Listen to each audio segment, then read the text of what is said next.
Hey guys, Jason Nedved here with Nedved Precision Shooting, here with Tyler Orth, number 3 in the world. I like bringing that up all the time. You do? Yeah. You enjoy it? Yeah, well, I think it's a great thing to have. Get right? my reaction? But number 3 in the world for rimfire shooting. You went to Italy last year, right? Yes, sir. Yeah, went to Italy, got 3rd in the world there for rimfire, did really well, had a heck of an experience, and now we are in Afton, Iowa. I shot your match, got 1st, that was a US qualifier, and now we're here, and you're shooting this one, you're not match directing it. But absolutely. You did an excellent job at your match, but now you're gonna shoot with us. And the family's back together, like Ron said, and we're gonna have some fun. But like I did with Camden, if you haven't seen that, please watch that. It's shooting with the pros, how the pros train. So let's see, number 3 in the world, until next time. What do you do? So let's go over your rifle. What's your rifle? It's a Bergara B14R and a Matrix Pro. Okay. It's got a ZCO scope, send it level. Got the Brandt built little level on the ocular side, and yeah, little custom weights on it. What do you do for the barrel? It is a 24-inch barrel. Is that from Modicam? Modicam spun it up, yep. Yeah, I thought I seen that on there. Yep. And then run the ZCO 527, and you have which reticle? Everybody wants to know reticles. The Impact 3. Okay. Yep. It's got the 15 mil non-lock turret on it. And is this the same setup you went to Italy with? For that one, I ran the 3X reticle with the 10 mil per rev turret. Oh, okay. So I like the 15, especially for rimfire. We have to dial a lot more, so keeps me to not have to dial as far in my revs. So. It's rarely that we're going out to 15, because I think at my range, what, 275, that's around 10 mils-ish. Absolutely. So even during the winter, it's like 11 mils. Yep. So then you're just staying within that. That's smart.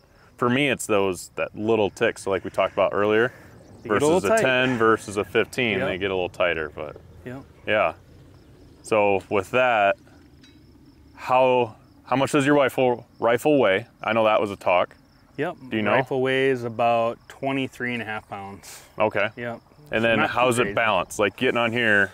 It balanced right on the front of or right in the center of the bag. I use a 1+1, so it's a little bit bigger than like a schmedium, but not as big as the OG Game Changer size. So it's about 4.5, 5 inches right in front. It balances really well there. So. Okay. Yeah, that's where I kind of like mine as well.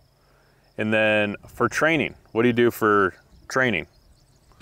Oh gosh, I used to train a lot more than I do now.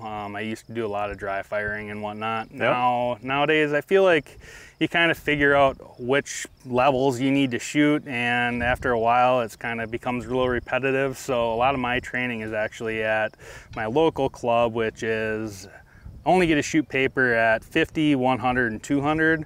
So a lot of the training I do is I focus on making sure my point of impact is the same, whether I'm shooting prone or whether I'm shooting off a barricade. So I really focus on making sure that my point of impact always stays the same. A lot of it has to do with like inputs, so I do a lot of testing on inputs and then just try to really visualize those inputs I put in the rifle and do it the same every time. So you just shoot a lot of paper then if you're checking point of impact, because I definitely do not. Mine is all steel. And kind of like what we talked about earlier is I put my hand up on top. Yep. And you say you don't because you've noticed you got 3/10 difference. You're higher or lower one. Yeah, they go high every time. Yeah. So it's just something a little different that you do versus I do. And like we talked about, it's not right or wrong. You're not doing it wrong. I'm not doing it wrong, but it works. Doing it the same way every time. That's key. It just works like for us. So that's nice. Yeah. That's what I've always talked about too. Is I just dry fire, and that's what I was training on the other day too.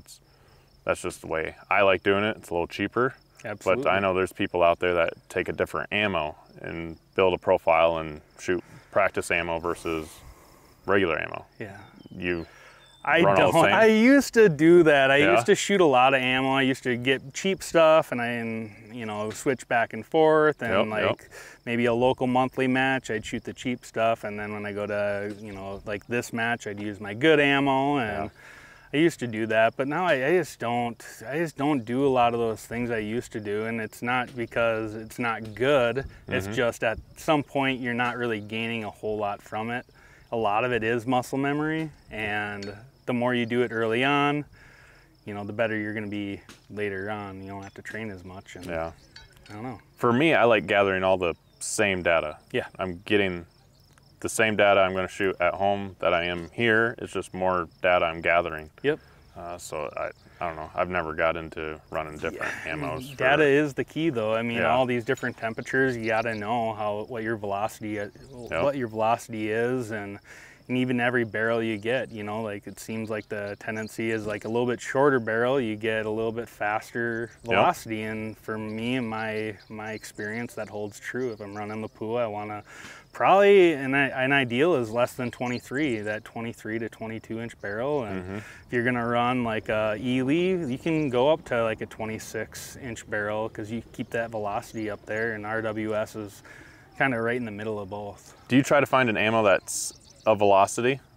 I do. I try 1080. Like I want to keep it above 1080 and like I would say 50 degrees and beyond. Right now, like today, it's 80 degrees and it's at 1090, 1092 right in there. So I like to. It seems to shoot best when it's right in that 1080 to 1100 feet per second, and that's where I keep it. And I don't know. It just works. It just works. I don't know why.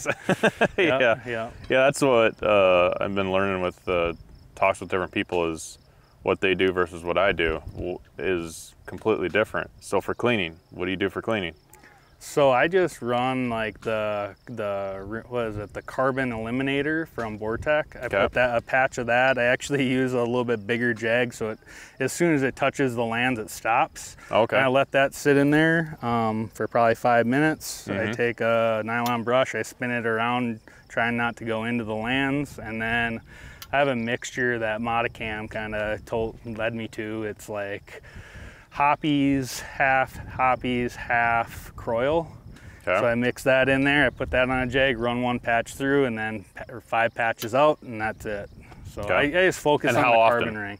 I do it every time I go shoot. I just keep my barrel clean, and the velocities stay where they need to be. When I over clean, I had a barrel, it was with that Rimex probably like 2 years ago or so.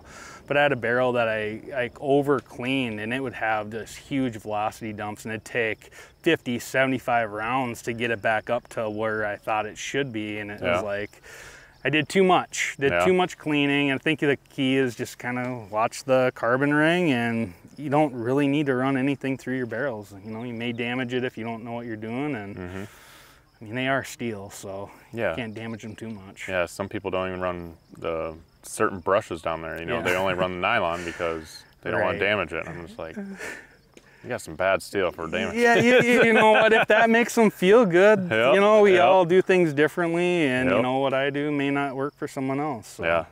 Yeah, because I know the way I clean my rifle versus other people, they can't believe how little I do care for it. You know, it's like if the groups start opening up, okay, then I'll clean it. Right. But if it doesn't give me a reason to, then I'm not cleaning it. So do you track it at all? No. No tracking? No. Okay. It just works. Yeah, every time, right? It just works. Yeah, I mean, I did a test. I bought a case of ammo. I went through like 1,000 rounds without cleaning it, and just kind of seeing what the velocity changes are in the group size. And then I did one where I cleaned it every 100 rounds, and I noticed that my SDs were slightly bigger. It's hard because, you know, it's over 1,000 rounds, and you probably have, I think I had like 8 sessions for each. Yeah. And there was a velocity migration. The SDs were a little bit higher when I didn't clean it. And so I was like, okay, well, I already spent the $800 to test, so this is what it's gonna be, and that's kind of what I stuck to. And I don't know if there's any proof there, though. That's the problem. Yeah, and I think even with Greg, you know, my guy at Voodoo, he even says, it seems like every barrel, every rifle is different, because even the way people treat it, and then they do this with that, and this one with this, and then I'm over here with just, like with Camden, just put a bore snake down it. Absolutely. It takes a while to get it down the first time, but she couldn't believe it. I had to clean it at her house. It's just barely going down. I think it took me 3-4 minutes to get the dang thing down. Oh, goodness. But yeah, the groups were opening up, so I just went to the truck, grabbed the bore snake, and threw that down it, and then Right. Watch them Yeah. come back in. I had a Vergara barrel that loved to be shot dirty. As soon as I clean it, the groups would open up, the velocity gained, and I was like, okay, well, don't clean that one anymore, and just it just runs. It runs. Yeah. Right? Yeah. So changing, you got a barricade. Yep. What do you do? Like you get to a stage, you get to a course of fire. What do you do? Like you read it. Starting from there. Yeah, you know, I listen to the RO, watch them walk through, and then I really focus on making sure I memorize what shots I have to take in each position.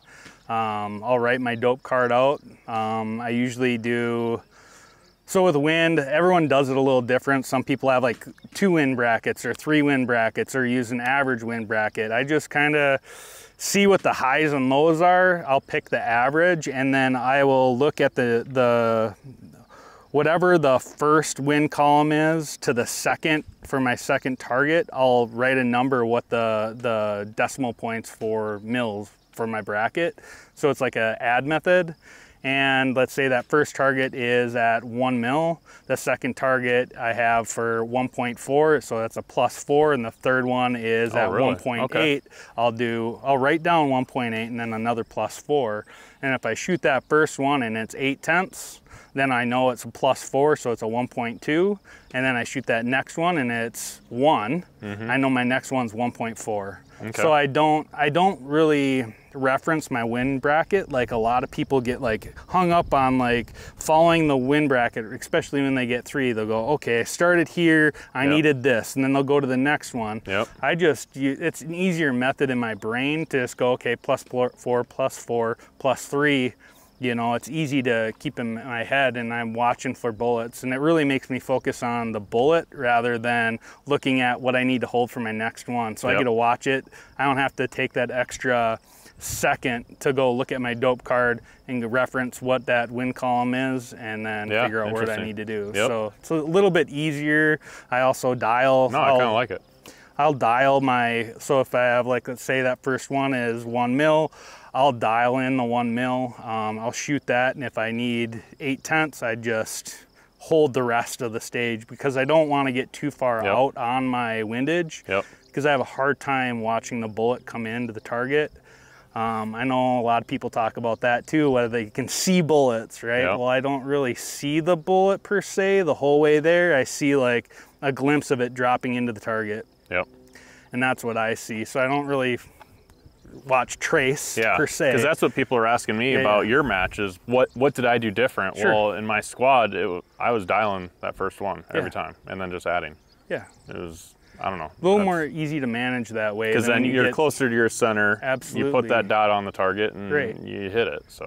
You're not holding, let's say, 2 mils and then the next one's 2.9. And you're way out here in no man's land, and you're having a check level because that's going to make a huge difference out there. Yes, absolutely. Yeah. But you come up to a stage, you listen to the RO, you come, then what?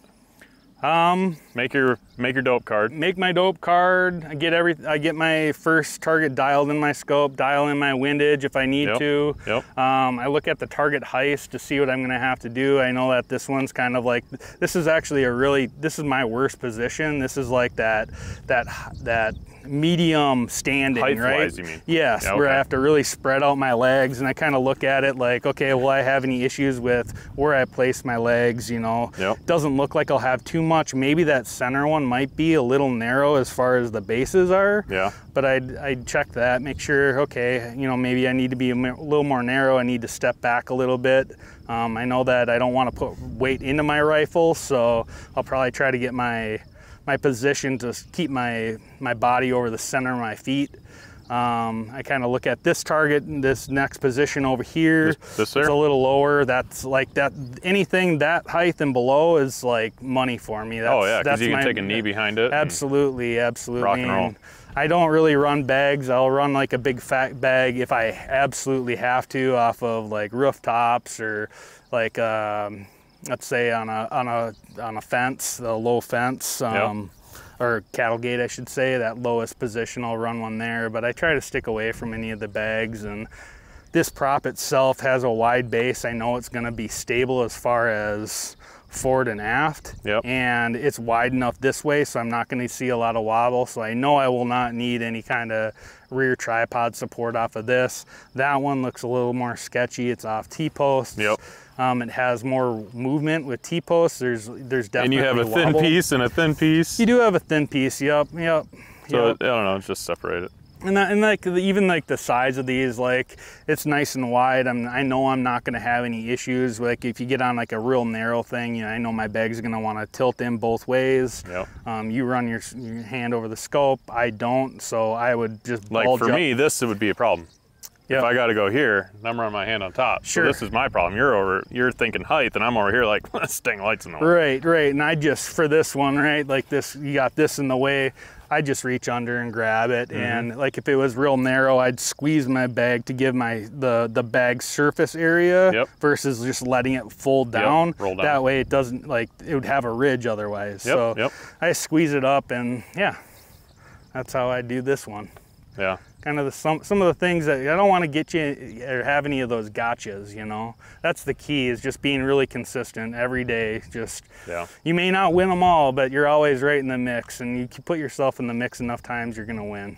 I know one thing you didn't mention that I always make sure it is before I even walk up to the stage, I try to get square behind it so I can see the targets. So then I know when I get to here, that's my target. Over here, that's my target. Or get over here, I'm over here now. Right, you know, I know that's a big thing. It is. I always get, even before I get up to the stages. It is.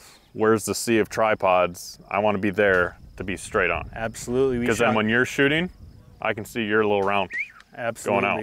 Absolutely. And I know even when we shot that match down in Missouri, the NRL finale. Oh yeah, in the remember woods? that? Yeah. So you had to really make sure you knew exactly where those targets were going to be in those positions. Yep. This one's not quite as bad because they are in an open field. But like if you get in an area where you have to shoot targets in certain positions, you need to know exactly where they're located. Yep. Otherwise, you'll be like a lot of those people that just searched and searched and searched. You're wasting 15 seconds right there. Absolutely. But in Missouri, some of those stages, that's the only target you could see from that position. So that kind of helped and hurt because I'm always trying to plan, all right, I'm going here, I see that target, but by God, if you're just off their dot sometimes, you're not going to see the target. Right. And then being able to see it beforehand, you know, mentally, I want to be, okay, I want to glass it. All right, from here, it's there. But you could only see one target from one position. There wasn't a main spot to set your tripod. So it's different. I like the woods, and we're going to be back there soon. So there is that. Are you shooting PRS? I don't know yet. We'll see how the NRL finale goes. But yeah, that's during elk season, and I got my priorities straight with hunting and trying to get my son out more often now. So, gotcha. Oh yeah. But yeah, we'll be back in the woods. I think they're going to have it in the woods, I would assume. I think right at Gadsden again, right? Yeah, they did a great job. That was probably one of the best matches I've ever shot. That was a lot of fun. It's just really different than what I'm used to. Absolutely. It's not open fields like this that I'm used to. Right. So. We have an advantage at this one, don't we? Yeah, we do. And the one in Minnesota. That was a good one. Absolutely. Anything else you can think of that you do different or that you do to train, to get ready? No, I mean, just making sure my gun's all in order, make sure my zero's good, make sure my velocities are good, you know, like this is the first day it was 80 degrees. I hadn't had any velocity data since, I think it was like 66 degrees when my last velocity was. So just making sure everything's all in order, making sure my dope's good, run it out, we're good to go. Yeah. Just send it. Send it. Yep. Well, you heard it. Just send it. It's that easy. It just works sometimes, and sometimes it doesn't. So anybody's game. That's right. But yeah, thanks for coming on, and well, good luck tomorrow. You'll be in my squad. We're gonna have a lot of fun at least. We will. We'll have a great time. We'll have a great time. We have a great group of people and lots of impacts. Like Ron said, family's back together. That's right. That's right. All right. Thanks, Tyler. Thank you.